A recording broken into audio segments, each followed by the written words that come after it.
Bonjour à toutes et à tous et bienvenue dans The Collection Strikes Back. Aujourd'hui, la review d'une figurine Hot Toys un peu sous-estimée. Il s'agit de la Hot Toys du Royal Guard MMS 469. Donc un peu sous-estimée car elle est souvent prise pour accompagner l'empereur. N'attendons pas plus, c'est parti.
Donc commençons comme habituellement par le packaging, avec un visuel du personnage, la mention Star Wars, Royal Guard, MMS 469, les logos Hot Toys. Sur le côté, la mention Star Wars, à l'arrière, les warnings habituels. Sur l'autre côté, la mention Star Wars, avec toujours ce fameux triangle noir et gris. Sur le dessus, Star Wars, et sur le dessous, Star Wars. Lorsque l'on ouvre cette boîte, nous tombons sur un magnifique slipcover, donc magnifique image représentant deux gardes royaux sur un fond de l'étoile de la mort, avec la mention en bas toujours Royal Guard MMS 469. Derrière ce slipcover, nous avons une boîte vitrine habituelle chez Hot Toys, donc là qui est vide car la figurine est déjà en place dans la vitrine. Continuons par les accessoires et notamment par le socle, donc socle assez simple pour les figurines Hot Toys Star Wars, donc voilà, représentant le sol de l'étoile de la mort, et toujours la petite plaque nominative Star Wars Royal Guard, sur le dessous la mention Hot Toys. Donc voilà, socle basique mais simple et efficace, et la petite plaque effet métal qui fait voilà, tout son effet. Donc continuons ensuite par les paires de mains.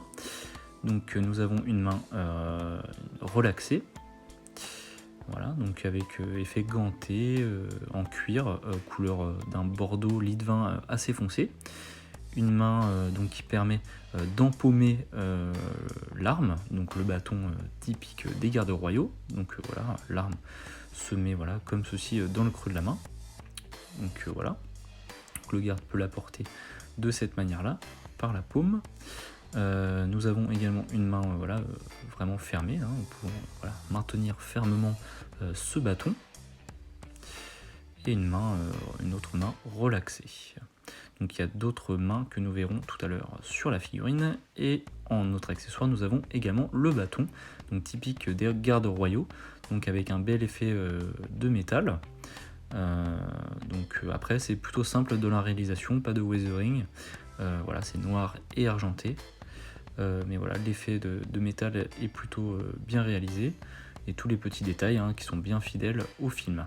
Donc voilà, l'arme est nickel dans les films, ils se battent pas très souvent les gardes royaux. Donc continuons par la figurine en elle-même. Donc c'est une figurine qui peut paraître très simple au premier abord, juste un drapé rouge et un casque rouge. Donc là vous me direz voilà, rien de spécial, mais déjà rien qu'en soi le drapé et le tissu est extrêmement épais et doublé. C'est un tissu voilà, qui est de très très bonne qualité. Vous voyez, la doublure intérieure est magnifique, et ça se sent rien qu'au toucher. Voilà, tous les effets drapés sont vraiment superbes sur cette figurine. Vous voyez là, les effets drapés qui sont à l'encolure sont superbes, ils font que la robe tombe super bien. Donc le casque, rien à dire, complètement fidèle au film, à ce qu'on retrouve dans les films, là rien à redire. Donc ça paraît simple encore une fois, mais voilà, si c'est mal fait, ça se voit tout de suite. Car ouais, les gardes royaux sont clean, donc tout de suite si on voit voilà, un défaut, ça se remarque tout de suite. On voit aussi que la lentille ici, donc c'est pas une visière simple noire, c'est vraiment transparent et ça laisse passer la lumière et la teinte rouge. Donc voilà, continuons ensuite. Donc sous ce magnifique drapé, on va retrouver voilà, des vêtements qui sont particulièrement bien réalisés et de très très bonne qualité, de très très bonne facture. Ouais, je vous remonte encore une fois le drapé. C'est magnifique et c'est pour ça qu'elle est aussi sous-estimée cette figurine, c'est que voilà, le tailoring est merveilleux et d'extrêmement bonne qualité. Donc c'est un tissu un peu style nubuck, cuir, je sais pas comment appeler ça, mais c'est super, bien épais et encore une fois doublé. Et vous voyez la doublure là, elle est magnifique, brillante, d'un bordeaux superbe. Voilà, donc à l'arrière, donc toute la tunique est faite de cette manière là, que ce soit le haut, le bas. Voilà, c'est vraiment de très très bonne qualité. Le pantalon est également dans la même matière, dans cette sorte de nubuck là.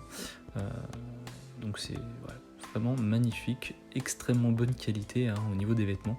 Après à voir comment ça tient dans le temps, mais les tissus sont superbes. Les bottes sont également superbes en cuir. Et on peut voir là la précision des coutures. Donc c'est pas des simples bottes en plastique, là Hot Toys nous a fait vraiment des bottes en tissu, en cuir, là rien à dire. Donc ça c'est tous les petits détails qu'on n'imagine pas quand on voit cette figurine. Moi ça m'a mis une claque au départ, je l'avais juste pris pour la mettre avec l'empereur, et dès que j'ai soulevé la tunique, j'ai été surpris de la qualité des vêtements de cette figurine. C'est voilà, on s'y attend pas quand on se dit juste on va avoir un drapé rouge avec un casque, mais non. Donc ça c'est l'autre main qui donne beaucoup de dynamisme, je vais vous montrer après une pose. Également une autre cible de main, donc avec le pouce en l'air, afin de tenir l'arme. Donc voici une possibilité de pose que j'aime particulièrement car elle permet de voir l'ensemble du tailoring de cette figurine qui est souvent cachée en exposition sous cette grande tunique rouge. Donc là je vous fais un tour en 360 degrés, donc c'est une position quand même dynamique. J'aime quand même les positions dynamiques, semi-dynamiques sur mes Hot Toys, et ça permet de voir voilà, tous les plis, tous les détails de cette figurine qui sont extrêmement intéressants et qui en pose classique eh bien, ne se voient pas. Ça serait dommage de cacher tous voilà, ces beaux habits sous cette grande toge rouge. Et donc voilà, et c'est une pose qui n'est pas très fidèle au film car les gardes royaux dans les films sont très statiques et très droits, mais j'aime les mettre voilà, dans cette position là, et ça voilà, en position on va dire d'attaque, d'enclenchement de combat on va dire.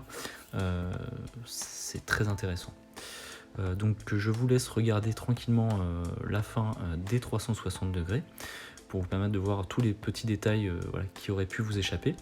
J'espère que cette vidéo encore une fois vous a plu. N'hésitez pas à liker, à commenter, à vous abonner à ma chaîne YouTube, à ma page Facebook et Instagram. Je vous souhaite de passer une excellente journée et surtout que la force soit avec vous.